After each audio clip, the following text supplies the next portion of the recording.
O que é o Espiritismo? Por Allan Kardec. Continuação do capítulo 2. Charlatanismo. Certas manifestações espíritas se prestam à imitação com muita facilidade, mas, pelo fato de terem sido exploradas, como tantos outros fenômenos, pelos prestidigitadores e charlatães, seria absurdo acreditar-se que elas não existam. Quem estudou e conhece as condições normais em que elas se dão, distingue facilmente a imitação da realidade. Além disso, a imitação nunca é completa e só ilude o ignorante, incapaz de captar os matizes característicos do fenômeno verdadeiro. As manifestações que se imitam com mais facilidade são as de efeitos físicos e as de efeitos inteligentes vulgares, como movimentos, pancadas, transportes, escrita direta, respostas banais, etc. Não se dá o mesmo, porém, com as comunicações inteligentes de grande valor. Para imitar as primeiras, bastam destreza e habilidade, enquanto para simular as últimas se torna preciso quase sempre uma instrução pouco comum, uma superioridade intelectual excepcional e uma faculdade de improvisação, a bem dizer, universal. Os que não conhecem o Espiritismo são geralmente induzidos a suspeitar da boa-fé dos médiuns. Só o estudo e a experiência lhes poderão oferecer os meios de se certificarem da realidade dos fatos. Fora disso, a melhor garantia que podem ter está no desinteresse absoluto e na honradez do médium. Há pessoas que, por sua posição e caráter, estão acima de qualquer suspeita. Se a tentação do lucro pode estimular a fraude, o bom senso diz que o charlatanismo não se mostra onde nada tem a ganhar. O Livro dos Médiuns, capítulo 28, Charlatanismo e Embuste. Médiuns interesseiros, item 304 e seguintes. Fraudes espíritas, item 314 e seguintes. E Revista Espírita, fevereiro de 1862. Novos Médiuns Americanos em Paris. Entre os adeptos do Espiritismo, encontram-se entusiastas e exaltados, como em todas as coisas. São, em geral, os piores propagadores, porque a facilidade com que aceitam todas as coisas, sem um exame aprofundado, desperta desconfiança. O espírita esclarecido repele esse entusiasmo cego, observa com frieza e calma, evitando desse modo ser vítima de ilusões e mistificações. Posta de lado toda a questão de boa-fé, o observador novato deve, antes de tudo, levar em conta a gravidade do caráter daqueles a quem se dirige. Identidade dos espíritos. Uma vez que entre os espíritos se encontram todas as fraquezas da humanidade, não podem deixar de existir entre eles os ardilosos e os mentirosos. Alguns não têm o menor escrúpulo de se apresentar sob os mais respeitáveis nomes, com o fim de inspirarem mais confiança. Devemos, pois, abster-nos de crer de um modo absoluto na autenticidade de todas as assinaturas de espíritos. A identidade é uma das grandes dificuldades do espiritismo prático, sendo muitas vezes impossível verificá-la, sobretudo quando se trata de espíritos superiores, antigos relativamente à nossa época. Entre os que se manifestam, muitos não têm nomes para nós. Então, para fixar as nossas ideias, eles podem tomar o de um espírito conhecido, da mesma categoria da sua, de tal sorte que, se um espírito se comunicar com o nome de Pedro, por exemplo, nada nos prova que seja precisamente o apóstolo desse nome. Tanto pode ser ele como outro da mesma ordem, como ainda um enviado seu.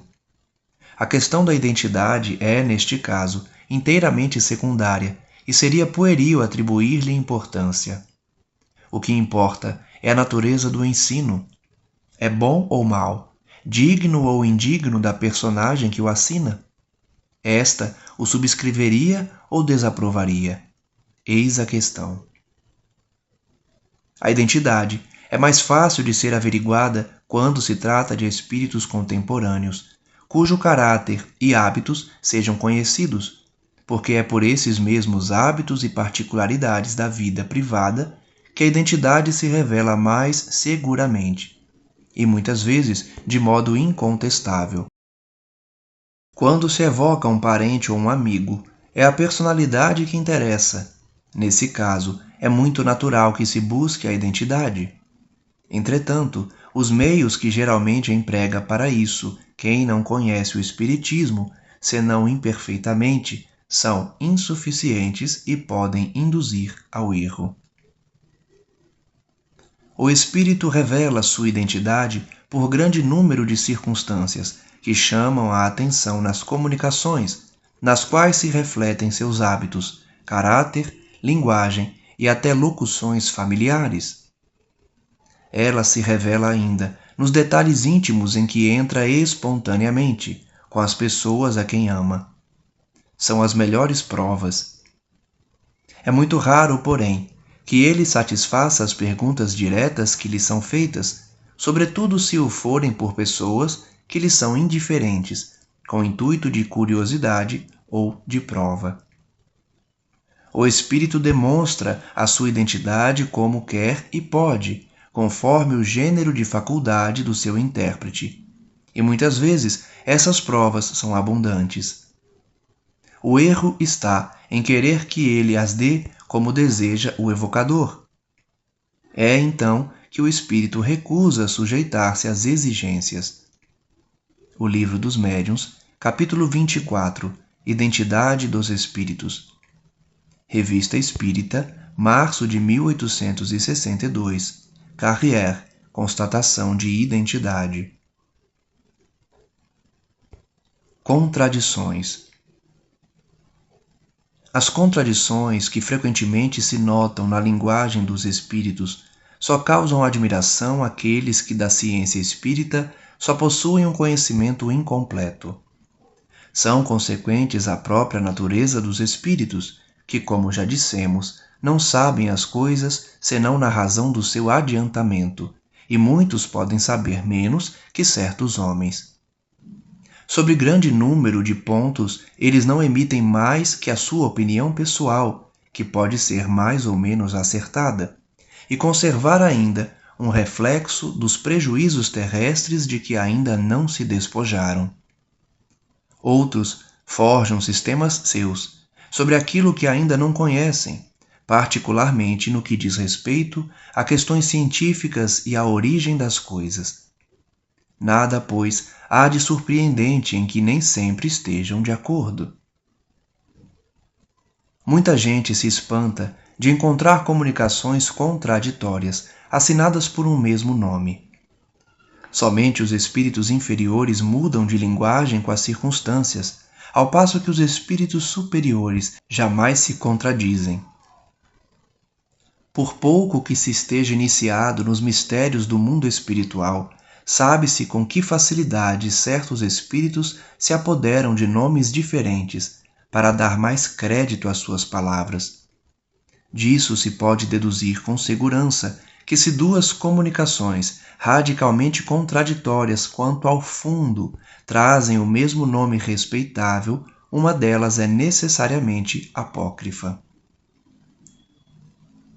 Dois meios podem servir para fixar as ideias sobre as questões duvidosas. O primeiro é submeter todas as comunicações ao controle severo da razão, do bom senso e da lógica. É uma recomendação que fazem todos os espíritos bons, de que se abstêm os maus, pois sabem que só têm a perder com esse exame sério. Por isso, eles evitam a discussão e querem ser acreditados sob palavra. O segundo critério da verdade está na concordância do ensino. Quando o mesmo princípio é ensinado em muitos pontos por diferentes espíritos e médiuns estranhos uns aos outros, que não se acham sob as mesmas influências, pode-se concluir que ele está mais próximo da verdade do que aquele que emana de uma só fonte e é contestado pela maioria. O Livro dos Médiuns, capítulo 27, Contradições e Mistificações. Revista Espírita, abril de 1864. Autoridade da Doutrina Espírita. O Evangelho segundo o Espiritismo. Introdução. Consequências do Espiritismo. Diante da incerteza das revelações feitas pelos Espíritos, muita gente pergunta: para que serve então o estudo do Espiritismo? Para provar materialmente a existência do mundo espiritual. Sendo o mundo espiritual formado pelas almas daqueles que viveram, resulta de sua admissão a prova da existência da alma e sua sobrevivência ao corpo. As almas que se manifestam revelam suas alegrias ou seus sofrimentos, segundo o modo pelo qual empregaram o tempo de vida terrena. Nisto temos a prova das penas e recompensas futuras.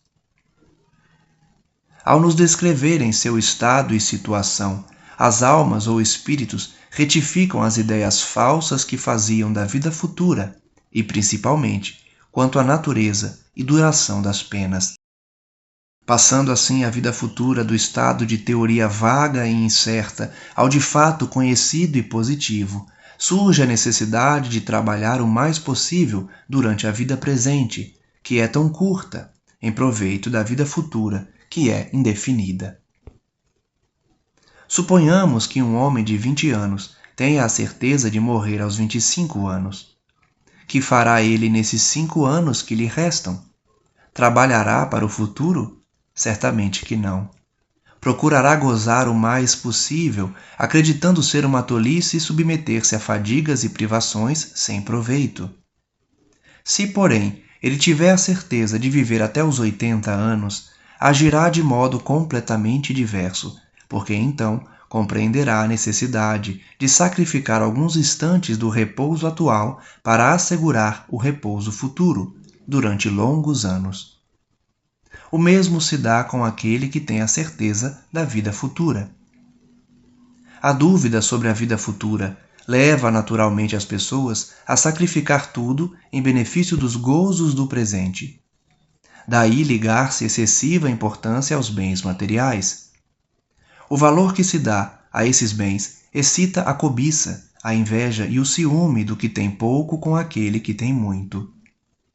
Da cobiça ao desejo de adquirir, por qualquer preço, o que o vizinho possui, não há senão um passo, resultando ódios, querelas, processos, guerras e todos os males engendrados pelo egoísmo.